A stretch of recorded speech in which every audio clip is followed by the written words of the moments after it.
¿Cómo te va? ¿Qué tal enfrentarnos con algo que no tiene nombre? ¿Qué sucedería? ¿Qué pasa con esas cosas a las cuales no podemos nombrar? ¿Es acaso el lenguaje una defensa ante ante este violento mundo, ante este mundo amenazado por la muerte? ¿Es la muerte el último elemento no solo de sostén en el mundo, sino no es un traslado a otra situación, esa otra situación es solo una esperanza? ¿Qué sucede con todas esas preguntas tan profundas? Este es parte de los cuestionamientos que se lanza en esta novela, muy cerca de ser un ensayo, muy cerca, muy asumida por su autora como una experiencia personal, casi si no exactamente un diario por esa situación metodológica o metódica, mejor dicho, de día con día, sí una experiencia que está muy cerca del asunto terapéutico, que sin duda el contexto está muy cerca de los médicos, de los psiquiatras, de los psicólogos y por lo tanto entonces también de nuestra realidad. El texto se llama Lo que no tiene nombre, de la escritora colombiana Piedad Bonet.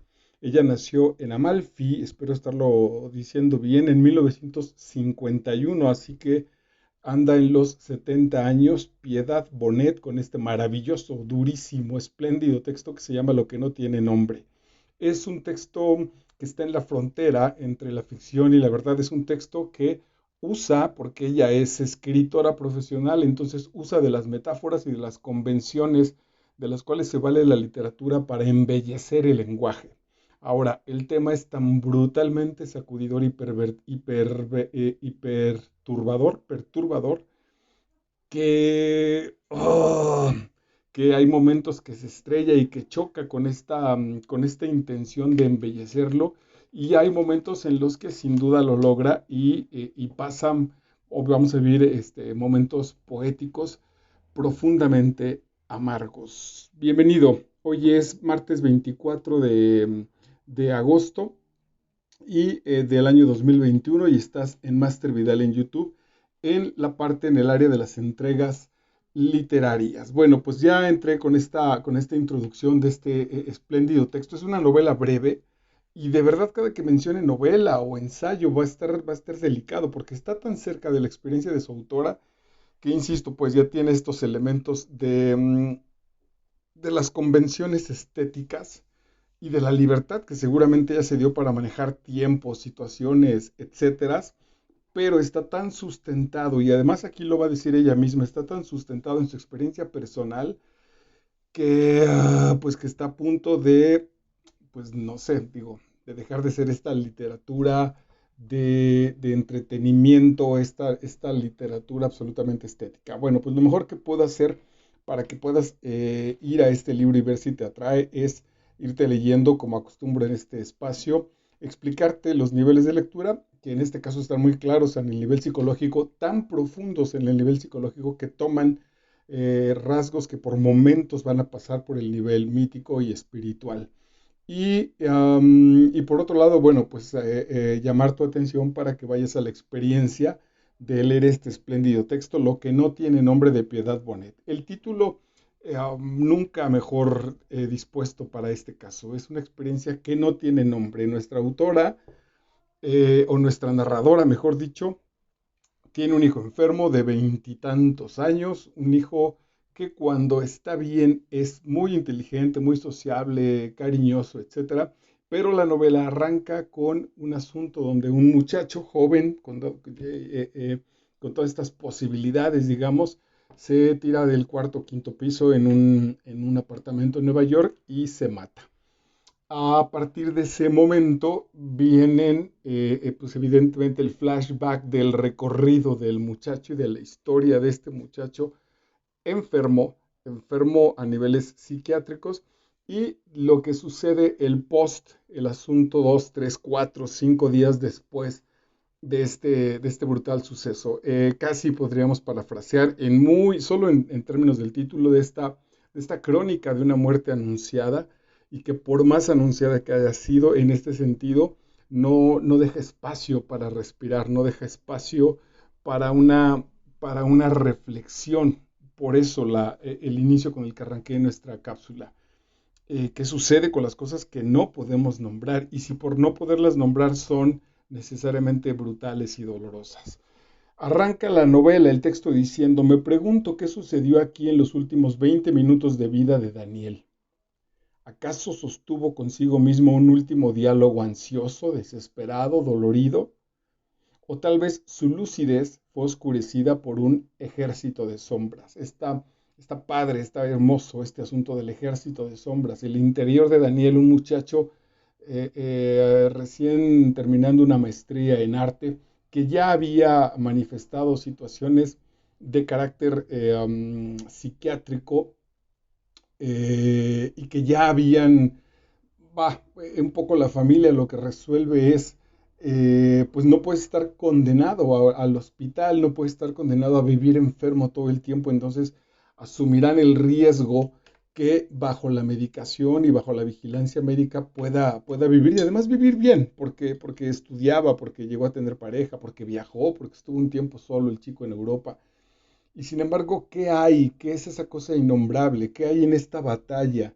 ¿Qué hay en este diálogo ansioso entre la lucidez y esa lucidez que fue oscurecida por un ejército de sombras? Porque el chico en los mejores momentos, no sabemos si en su enfermedad o en su intento de lucidez, él preferiría no estar enfermo y entonces en cuanto se siente bien, suspende la medicación. Una medicación que, claro, en un principio lo adormeció, lo tuvo ahí tirado, lo tuvo sin poder activarse, pero bueno, le fueron encontrando al proceso los médicos, de manera que lo tenían relativamente bien, cuando menos estudiando o saliendo a tener su vida con las chicas, de fiesta, siendo responsable con sus cosas, etcétera, etcétera.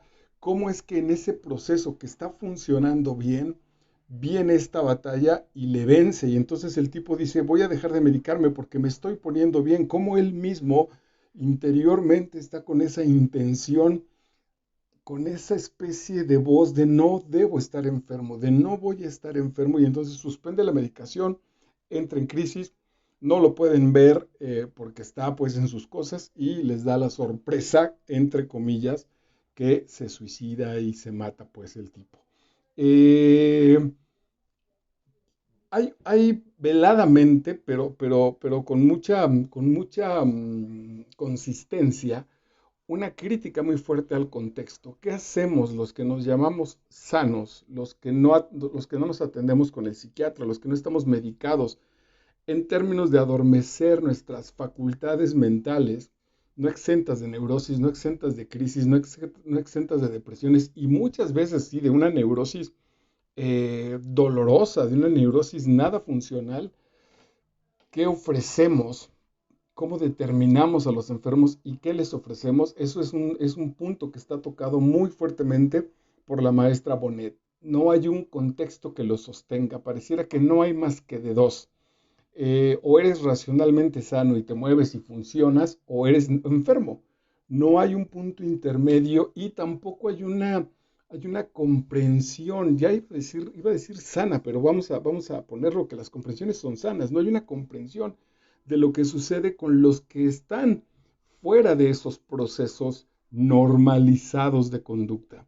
¿Qué sucede con los excéntricos? ¿Qué sucede con los bipolares? ¿Qué lo determina? Uno de los elementos más importantes, sin duda, que lo determina es el trabajo y la productividad. Mientras el enfermo, el enajenado, se sostenga o pueda sostenerse por medicina o por él mismo o por lo que sea, en estos parámetros de producción, mientras pueda ser sujeto de explotación o de trabajo, no son exactamente lo mismo, entonces correrá con mi aceptación.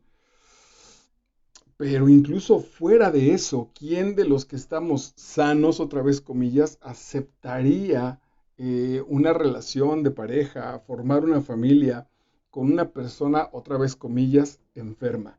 Muchos de estos enfrentamientos son porque no nos queda otra. Aparece un hijo con algún problema, ya estoy puesto en la relación y entonces de ahí se desata sin duda el proceso de la vejez, como hijos nos encargaremos de los padres o cuando menos tomaremos decisiones a partir de ese proceso y quizá lo mismo hagan conmigo cuando llegue yo a ese tiempo, si es que llego.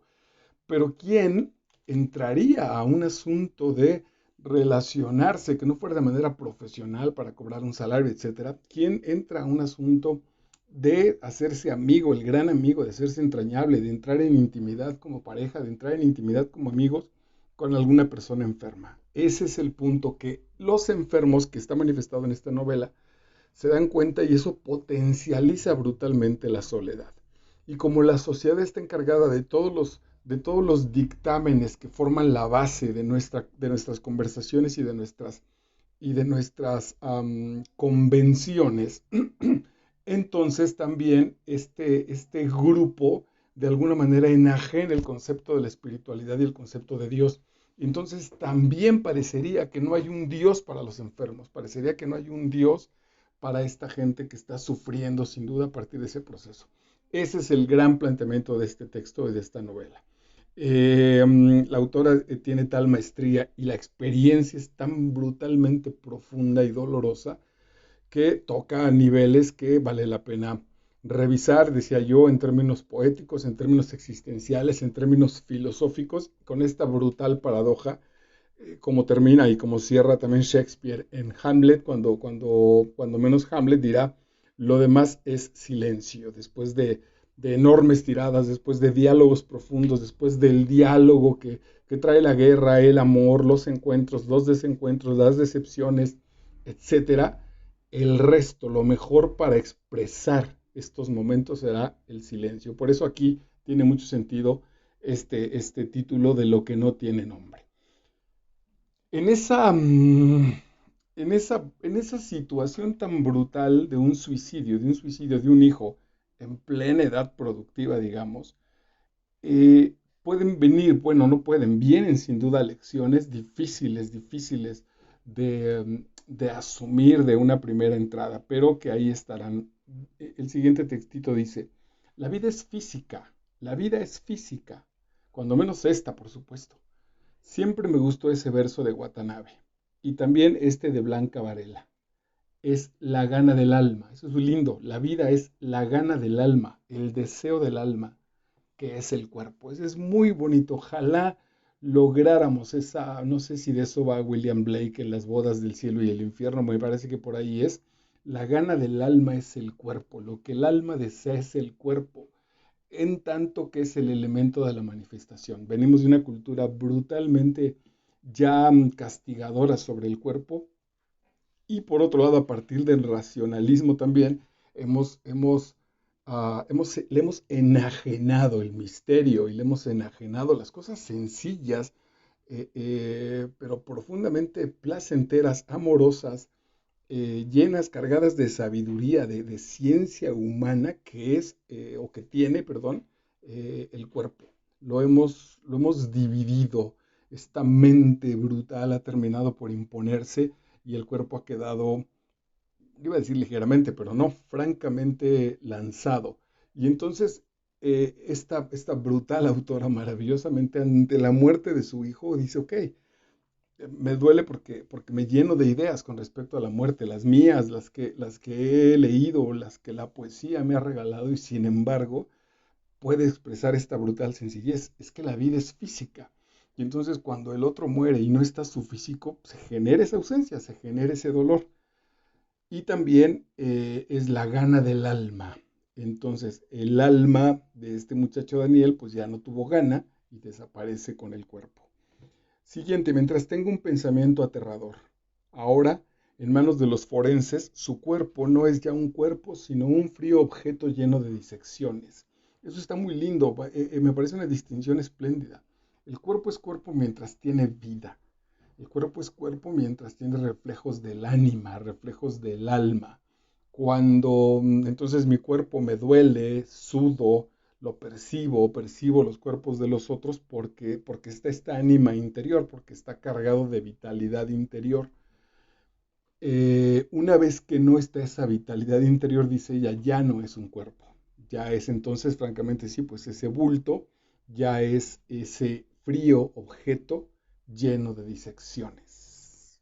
fuerte, fuerte, pero también híjole, pues es que esta mujer vale la pena ser leída porque tiene una claridad mental fina, una claridad mental verdaderamente de un toque maestro, porque no es evasión del sentimiento, no es voy a usar la cabeza para ver si me duele menos, no, me está doliendo brutalmente.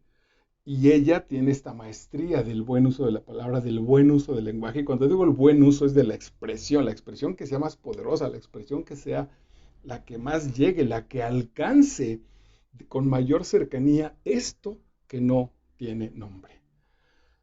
Y de pronto, 2 horas después, en la tarde de esta brutal noticia, dice, y de pronto nos vemos paladeando un helado de chocolate, elogiando una salsa, un pan tierno, un pescado. Estamos vivos. Ella son de cultura, bueno, son colombianos y parte de los amigos, este chico se mata en Nueva York y entonces parte de los amigos dice, entra esta costumbre que yo no conocía, que los norteamericanos esta ceremonia del velorio se acercan a la familia y llevan comida.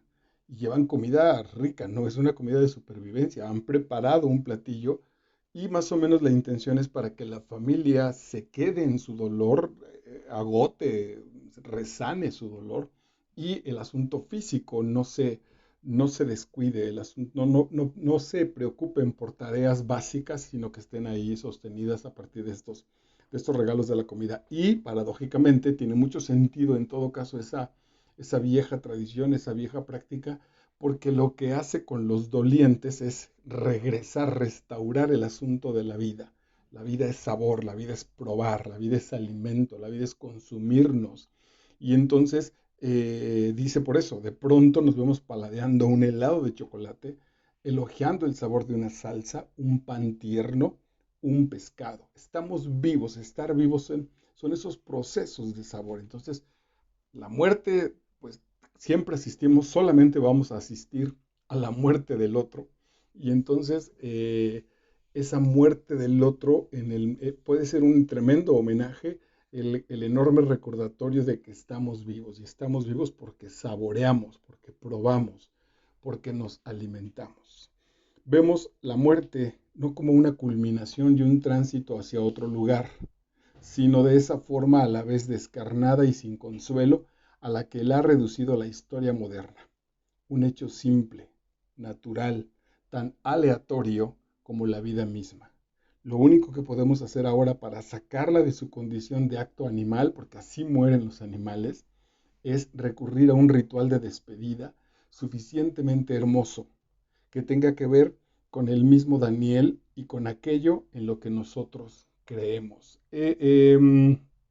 La modernidad, la ciencia, la lógica han generado tal desapego de lo mágico, de lo tradicional, de lo sensible a la muerte que la hemos vuelto en nuestro afán de sanidad, nuestro afán de no vulnerabilizarnos, la hemos vuelto aséptica, diríamos, ¿no? Lo más limpia posible, lo más sencilla posible, lo más práctica posible.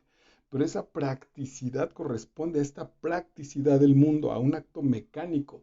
Y los actos mecánicos han dejado o cada vez están más lejos de lo espiritual. Y el que entregó el cuerpo, en este caso Daniel, era un espíritu y los que se quedan, o los que nos quedamos como testigos, seguimos siendo espíritus encarnados. Entonces aquí hay una invitación muy sutil pero muy poderosa a generar estos rituales de despedida. ¿Qué ritual de despedida vas a generar, vas a trabajar? Si es necesario que socialmente regresemos a estos procesos, no básicamente de estos desgastados de presentarnos en negro, vestidos de negro, dar un saludo y dejar que el tiempo pase, no estos de desgaste de que ojalá se vayan pronto para que yo pueda dormir unas horas, sino los más sensibles, los más vulnerables, los más claros, dice el texto, los que tengan que ver con el mismo Daniel, con el mismo muerto y con aquello en lo que nosotros creemos. También lo que creemos es lo que hemos sido, en caso de ir entregando la vida, lo que creemos es lo que somos. Al final de cuentas, dejémoslo de juzgar, diría la autora, sino vivámoslo con un sentido mucho más poderoso. Se cruzan con un sacerdote y le llama mucho la atención a esta mujer, a la madre de Daniel, este asunto con el sacerdote. Dice, el sacerdote, un hombre joven que queriendo parecer simpático y desenvuelto, me ha hecho bromas insulsas y extemporáneas antes del oficio. Antes de oficiar la misa por Daniel, se ha querido hacer el chistoso. Otra vez, ese afán de de querer aligerar, de querer hacer limpia, aséptica el proceso de la muerte. Muy lejos, sin duda, pero bueno, habría que revisar, reencontrarnos muy lejos de aquellos desgarramientos de los textos clásicos griegos, ¿no? Frente al muerto, incluso de ante la muerte de Ofelia, ay, se me escapa el nombre del hermano de Ofelia, Orestes, me parece que es Orestes, pero lo acabo de confundir. Ante la muerte de Ofelia, que es la ex prometida de Hamlet, su hermano, que creo que es, no, ahora en fin, no importa.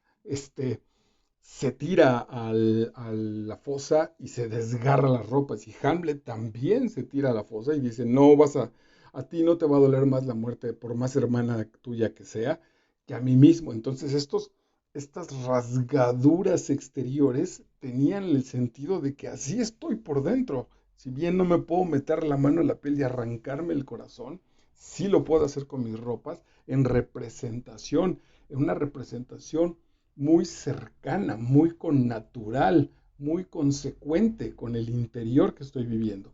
Cuando lo hacemos aséptico, no necesariamente quiere decir que estemos en esa tragedia, pero igual, ¿por qué no? Si esa es la muestra del amor que sentía por él y del dolor brutal profundo que me causa la muerte de quien sea. Siempre y cuando, digo yo, esto ya está por fuera de la historia, por fuera de la lectura, sea honesto ese proceso. Entonces decía con este sacerdote, dice entonces, parecer simpático y desenvuelto, me echó bromas insulsas y extemporáneas antes del oficio. Repite vaguedades y lugares comunes sobre Daniel. Pues claro, porque no lo conoció, porque literalmente está chambeando. Y a la hora de la homilía cuenta anécdotas. Eh, Quizá entonces, si la misma religión le ha perdido este proceso de peso, de calidad humana como tal, y ha querido hacerlo otra vez limpio, ligero, entonces yo acabo de sentir algo muy parecido a esto en la muerte de la madre de una persona muy cercana a mí. Y me sucedió esto.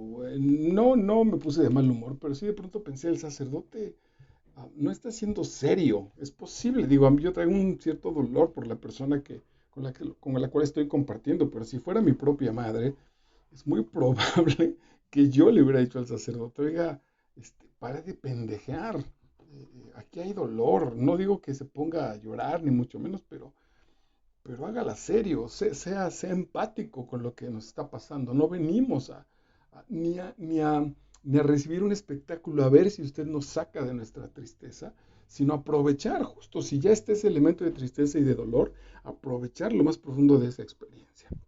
Bueno, pues si la religión no lo está haciendo, incluso yo hace muchos años ya afortunadamente, todavía me tocó un Vivales que se metió al sepelio, digamos, disfrazado, literalmente disfrazado de sacerdote, rezó ahí unos padres nuestros, tiró agua bendita, cobró 300 pesos y se largó. Y los demás lo aceptamos porque justo porque estamos tan lejos de esta información, porque estamos tan lejos, porque posiblemente incluso no tenemos bases con las cuales resolver la muerte. Ese sería importantísimo, por eso es importantísima la lectura de este texto, porque vale la pena que revisemos las bases con las cuales manejamos eso que no tiene nombre, como el texto, como el título de este texto precioso y fuertísimo. Me asombra constatar que muchos de los intelectuales, atención con ese proceso, porque la madre es escritora e incluso el día de la muerte o al otro día de la muerte de su hijo, ella iba a recibir un premio. Me asombra constatar que muchos de los intelectuales que conozco se abochornan ante la muerte. No saben abrazar, se paralizan al verme. ¿Qué hago con esta mujer? ¿Qué le digo? Esa es parte de la parálisis espiritual de nuestra existencia. Podrás tener la cabeza llena de datos absolutamente inútiles para ser empático con una madre que ha perdido a su hijo en una edad que parecería inmerecida.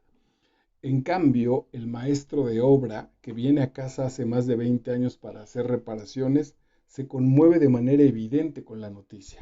Expresa sus condolencias y dice, mostrándome los antebrazos desnudos, mire cómo me he puesto. Entonces el maestro albañil muestra, es maravillosa la autora, porque muestra el cuerpo para decirle, miren físicamente cómo está mi cuerpo ante la noticia de la muerte de su hijo. Y no fue íntimo del hijo, digo, lo vio, lo conoció, pero no está aquí el proceso de, de comprensión, de solidaridad, de, de contención de un elemento tan salvaje como es, como puede ser, como es la muerte de la gente, de las personas cercanas a nosotros. Dice la maestra, nuestra autora, Piedad Bonet, nos creamos ideas y mitos para poder esconder esa idea desoladora, la idea de perder a alguien, la idea en general de la muerte. Nos creamos ideas y mitos para poder esconder esa idea desoladora, esa pregunta sin respuesta. El hecho de que no tenemos un propósito en la vida, atención con esto, no tenemos un propósito en la vida. Aquí a mí me parece, y hago una crítica, que no va al sistema del texto, sino desde fuera, pero por eso a mí me resulta muy útil la lectura, porque estamos esperando que nos lo den, estamos esperando que el sentido de la vida alguien me lo diga. Los ángeles de Dios, la religión, Marx, los filósofos, los gurúes, los coaches, los líderes de opinión. Estamos esperando que nos diga, la vida se trata de esto. Y aquí el punto importante es que la vida y ese destino de la vida se trata de que lo resolvamos nosotros. No hay nada que ir a buscar, no hay un destino, según mi apreciación personal, no hay una meta a alcanzar. Esa meta la he definido yo. Es quizá lo más fuerte, porque de qué tamaño quiero poner esa meta y qué tal si fracaso. Pero esa meta en realidad la pongo yo y el lanzamiento para empezar a caminar en el alcance de esa meta también lo establezco yo. Por lo tanto, toda la responsabilidad del camino y del logro positivo o del no logro de la meta quedará en mí.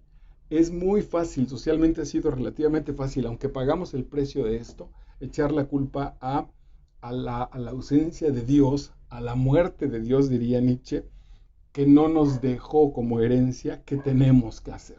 Diría Schopenhauer, ok, nos han arrojado, nuestro Dasein es estar aquí arrojados, eyectados en este espacio, en esta situación. ¿Y dónde están las instrucciones? Y cuando no hay instrucciones nos encabronamos.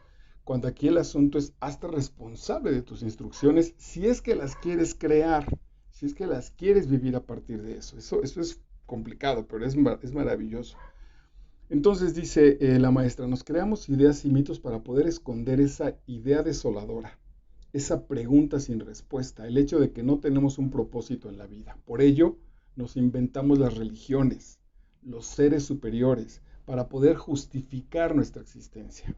La soledad que nos ataca, nos mata, lleva a la gente a la desesperación y al suicidio. Sí, sí tiene mucho sentido, psicológicamente está bien estructurada, eh, cuadra.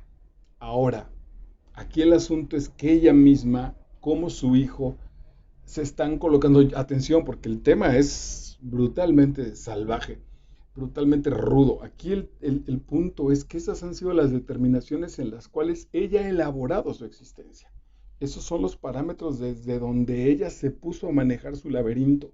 Esas son las paredes con las cuales construyó las acotaciones de su autopista, las acotaciones de su camino. Por lo tanto, por supuesto que se está moviendo entre una y otra que ella misma ha dispuesto. No hay aquí un enlace espiritual, o sí lo hay, pero solo dice ella como una invención. ¿Y qué sucede si la invención es el hecho? Acá, ¿cuál sería el problema entre me lo invento? ¿Por qué necesariamente pensamos que la invención no es real? Si al final de cuentas para nuestra estructura cerebral no importa. No importa en realidad si yo salgo a correr 30 kilómetros todas las mañanas por mi madre, que aquí está, por ahí anda, o por el espíritu de la familia de mis abuelos. No importa, no importa si es tangible o no. Y fíjense cómo en ese sentido, cualquiera de las invenciones, si me potencia a una mejor posibilidad, valdría la pena seguirla. Entonces, ¿qué sucedería si empezamos a trabajar textos como estos y nos cuestionamos fuertemente qué estoy pensando a partir de la muerte? Y le dejo de tener miedo a esta posible invención. Si al final de cuentas yo estoy poniendo las reglas y una de mis reglas es hay un Dios y cuando esto se acabe, esto físico se acabe, voy a llegar con ese Dios y le tengo fe a mi invención puesto que es mi creación. Venga, pues ¿por qué no vivirla de esa manera? ¿Por qué no ser fiel a esa determinación? Ok, cuando me mostraba sus dibujos, los de Daniel a su mamá, o sus óleos, porque Daniel pintaba, yo procuraba no alabarlos con expresiones espontáneas, de esas propias de una madre desbordada de orgullo, porque sabía que lo incomodaban y que podía perder la fe en mí. Yo marqué este pequeño texto de nuestro libro, porque aquí me parece, y hacía mi anotación, eso es conocer al hijo. Conocer al hijo es un compromiso. Conocer al otro es un compromiso porque nos pone en vulnerabilidad, porque nos pone en cumplir promesas, porque nos pone en expectativa, porque nos pone en una escucha atenta de quién es el otro, quién eres tú que tengo aquí enfrente. El compromiso de aceptarlo, posiblemente incluso de amarlo, de reconocerlo. Lo más fácil, diría yo, es cumplir, en el caso de la paternidad, con la paternidad social. Te llevo a la escuela, te mantengo, no te pegué, digamos, ahora más que nunca porque está de moda. Por ahí hasta te dejé tener una mascota, me hice un poco pato con tus travesuras, no te violé, etcétera. Pero esa paternidad social, eso que hace cualquiera que se hace responsable de sus hijos, que trabaja y los mantiene es conocer a los hijos. En este sentido, por eso yo ahí a nivel personal he llegado a tener problemas cuando mi mamá siente que no me entusiasma para nada cuando ella me dice, eres el mejor actor del mundo. Pues no me entusiasma para nada porque mi madre no sabe de actuación. Ese es el punto. Lo que ella no alcanza o no termina por distinguir es que está usando un elemento para mostrarme su amor. Pero a mí, como profesional de ese elemento que estoy mostrando, yo sé que tengo su amor. No tiene que usar la aprobación de una cosa que, por cierto, ella no sabe para decirme que me ama. Conocer al hijo, si es que eso quiere, en este caso los dos eran artistas, eh, el muchacho sabía que la opinión de su madre era importante, no en términos amorosos, porque ya sé que me amas. Ahora, ¿qué te parece este trabajo? En términos artísticos, profesionales, personales, de juicio, porque confío en ti, mucha atención, porque por ahí venía la pregunta, a ver, papá, mamá, confío en ti, ¿qué opinión tienes de mi trabajo? Ah, bueno, pues entonces te digo esa opinión sabiendo que el asunto del amor por ti no está puesto aquí, no está puesto en juego, pues, no está puesto en juego aquí. Ese es ese es muy interesante y quise destacarlo, porque no está peleado amar a nuestros hijos, amar a nuestra pareja con conciencia, con sabiduría, con decir, donde hay que decir la verdad, decimos la verdad, no con el famoso queda bien, ni con esta ceguera de esta fidelidad absoluta, ¿no? Yo no sé, a lo mejor si mi hijo viene golpeado de la escuela y entonces yo voy y solo voy contra la gente con la que se pegó, sin investigar qué sucedió, a lo mejor él mismo provocó el conflicto, etcétera, etcétera. Ok, solo es bueno lo que nos hace felices. Le decía yo en los últimos tiempos, libérate a su propio hijo. Y me duele pensar que en este punto me hizo caso radicalmente. ¿No? Está fuerte. Libérate y entonces el chico se suicida. Ahora, atención con eso. Insisto, no es una crítica al sistema íntegro de la novela que es muy buena. Pero ¿cuál es el problema? Pues sí, libérate.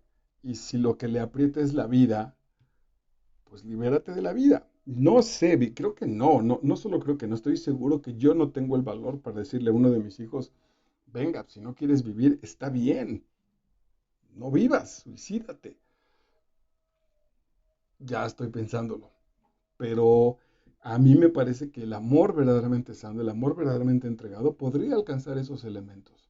¿Qué es lo que tendría la vida de diferente con cualquier otra situación? Si uno de mis hijos o alguien a quien amo mucho, un gran amigo, la pareja, etcétera, me dice, sabes, no estoy a gusto en el trabajo, sin ningún problema, cámbiate de trabajo. No estoy a gusto con mi pareja, modifica o cambia de pareja.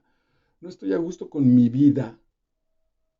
No, pues sabes qué, que esa no, esa y ahí es el límite, esa es una condena, esa hay que terminarla sí o sí, porque eso rompe, ¿cuál es la base para que eso no se pueda transgredir? Interesantísimo, ¿no? En la literatura médica hay un dato que todos los especialistas repiten, atención, porque se atendieron con los médicos, psiquiatras, psicólogos, terapeutas de todos los niveles, etcétera, y todos están en común en esto. En la literatura médica hay un dato que todos los especialistas repiten. El gran detonante de las enfermedades relacionadas con la esquizofrenia es el estrés. Es ahí donde el grupo del cual tú y yo seguramente en un 100% pertenecemos y somos responsables de ese proceso, es desde ahí, desde donde el grupo no estamos siendo empáticos, ni siquiera tolerantes con los enfermos. Aquí el asunto nada más es de dos, sano o enfermo. Y si estás enfermo, entonces allá. Incluso como tal, quizá aléjate o refúgiate en estos centros de rehabilitación. Sé que hay algunos casos muy delicados que requieren esos procesos por la violencia que se puede generar con una alucinación. Quizá exceptuando esos e incluso el trato con esas personas, que es cierto, no las vamos a poner a pilotar un avión, pero bueno, pero también no sé si sea necesariamente que solamente las abandonemos en ese brutal silencio. Bueno, cuando eso ocurre, de ahí me parece que se desata el suicidio. Pero el punto que se está tratando aquí en este bellísimo texto es el estrés que le provoca al enfermo saberse enfermo. No tardo, un mes quizá, voy a presentarte Las campanas de cristal de la poeta o poetisa norteamericana Sylvia Plath, que como bien sabes también se suicidó muy joven. Entonces, Las campanas de cristal es su única obra en prosa, es su única novela. Y bueno, claro, se trata de una enferma, un alter ego de Sylvia Plath, que también el gran elemento es, ok, estoy enferma, me cuesta mucho reconocerlo, pero lo hago, pero el asunto es cómo me estresa la gratuidad con la que los demás me rechazan por estar enferma. La señalización brutal, sin juicio sano, sin juicio amoroso que establecen los otros con respecto a mí y mi estado. Ya no es solo la incomprensión de tu experiencia, sino además de que no la comprendo, la juzgo, la cancelo, la lanzo y eso estresa muchísimo a los otros, de manera que si ya de por sí, digamos, viene madreado el elemento, con todo el asunto contextual, estamos canalizando para que esa vía sea únicamente esta, únicamente la del suicidio, la de este brutal descanso. Qué difícil escapar a la ortodoxia, a los caminos trazados por una sociedad que determina cuáles son las formas del éxito. Si de por sí los que, insisto, los que estamos medianamente sanos, sufrimos un montón porque porque no tenemos dinero, una familia, carros, joyas, éxito, prestigio, etcétera. Imagina entonces con el hándicap que implica venir varios pasos atrás porque además traigo un asunto de carácter de enfermedad mental. Transitamos casi siempre por vías estrechas, buscando una supuesta coherencia, asustados por el caos o el diletantismo. ¿Qué es el caos? Bueno, pues el no saber cuál es la guía, el no saber cuál es el camino. Y el diletantismo es esta actitud que nos hemos exigido socialmente para apasionarnos. Vas a hacer algo, decía mi papá, vas a barrer, sé el mejor barrendero de la puta ciudad, apasionate por lo que haces y hazlo con entrega. Bueno, ¿qué sucede con aquellos enfermos que esta situación de la entrega ni siquiera no pueden tomarla, no la pueden asumir porque no está en su capacidad real? Si además de que no está, los vamos a juzgar, a castigar, a relegar por eso, estamos generando este estrés y por lo tanto justo este círculo vicioso, este círculo infernal que va a desatar como el caso de lo que no tiene nombre, con la muerte del personaje. La vida que según palabras de Kertész no tiene nexo alguno con el sentido. Esto viene de Kertész, aquí lo tenemos con, se me escapa el título, que es la experiencia de este chico que, que termina por trabajar primero y después pues por vivirlo desde lo interior en términos como de detenido de los campos de concentración nazi. Cómo ahí la brutalidad del campo, pero en este caso la obra de Kertész que aquí tenemos trabajada, habla de que en medio de la brutalidad del campo de concentración, la vida cotidiana se manifestaba. Y también había pláticas con los alemanes, y también había chistes, y también se hablaba de simplezas, y también se veían los atardeceres, mientras también eran brutalmente tratados. Eh, y lo relacionaba también con Albert Camus y el mito de Sísifo. Y aquí el asunto es que no, la vida no tiene sentido, la vida no tiene instrucciones. Como decía al principio de esta cápsula, nosotros ponemos ese sentido. Nosotros somos el que lo determinamos. Aquí hay un engaño que basta ya. Aquí sí tendríamos que poner mucho acento en detener eso. No hay instrucciones, no hay una meta social, no hay una meta a alcanzar. ¿Cuál quieres alcanzar tú? Esa es la que hay que perseguir.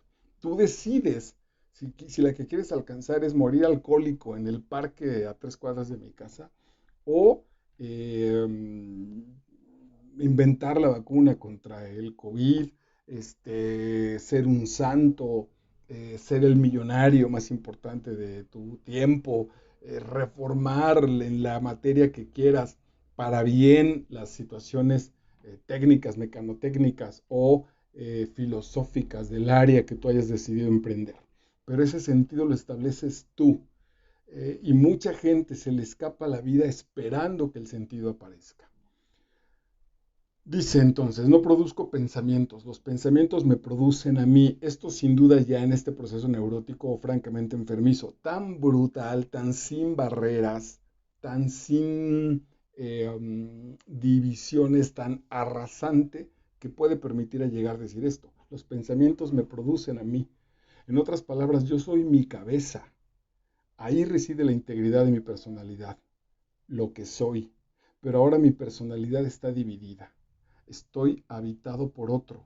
Y ese otro recuerda, desgraciadamente, al que en verdad soy. Quizá esto lo hemos trabajado mucho en el camino espiritual, está ese proceso de entendernos con nuestro yo interior, entendernos, llegar a un arreglo sano, feliz, pacífico, alegre entre el hombre lógico y el hombre pasional, entre el hombre iluminado y el hombre oscuro, entre la razón y la intuición, etcétera, etcétera. No lo sé, son joyas estas, pues, porque por ahí quizá una de las situaciones brutales de los enfermos es reconocer su proceso de enfermedad y sin embargo no poderlo sanar desde esa conciencia, desde esa determinación. Entonces, aquí el proceso es que yo no paro de pensar, pero a lo mejor por una cuestión bioquímica, fisiológica al interior de mi cerebro, que no me permite esa pausa. Y esa pausa me recuerda a este brutal monstruo, estas brutales sombras con las que arranqué el primer compartir de nuestro texto, que me van a llevar a subir un cuarto piso y tirarme al piso y matarme. Yo no tendría que enfrentar responsabilidades agobiantes después de la muerte, dice la madre. Ya no tendría que guardar un secreto, ni sonreír de manera forzada, está hablando del sepelio, ni tendría que ser exitoso a pesar de sentirse lejos de todo o temeroso de todo, cansado, confundido, abatido por saber que estaba condenado para siempre. Es impresionante el nivel de conciencia que se obtiene, porque es cierto, eh, híjole, ¿qué determina a un enfermo de sus facultades mentales la obligación de sanar? Y no solo qué lo determina, sin duda, pues, digo, una vida mejor, calidad de vida, etcétera. Eh, pero ¿qué determina en nosotros esa exigencia de sanarlo? ¿Qué determina que el otro está mal con lo que implica esa palabra cuando no es exactamente o precisamente como yo? Gran pregunta. Dice la madre, quiero pensar que Daniel no saltó, sino que voló en busca de su única posible libertad. Es decir, este mundo del enfermo tan brutalmente acorralador que la única puerta a la libertad y al descanso es la muerte.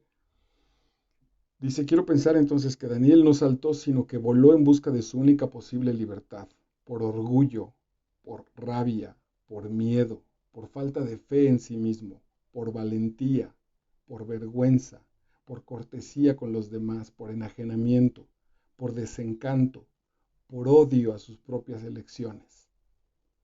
Decirle al oído que su opción fue legítima, que es mejor la muerte a una vida indigna, atravesada por el terror de saber que el yo, que éxodo, que hay un éxodo con respecto a lo que somos, que estoy habitado por otro que me lleva a la muerte, que me lleva a la enajenación, que me lleva a la destrucción, por ese monstruo brutal que no dejo de ser yo, pero que es otro con respecto a mi conciencia, al mundo, al amor.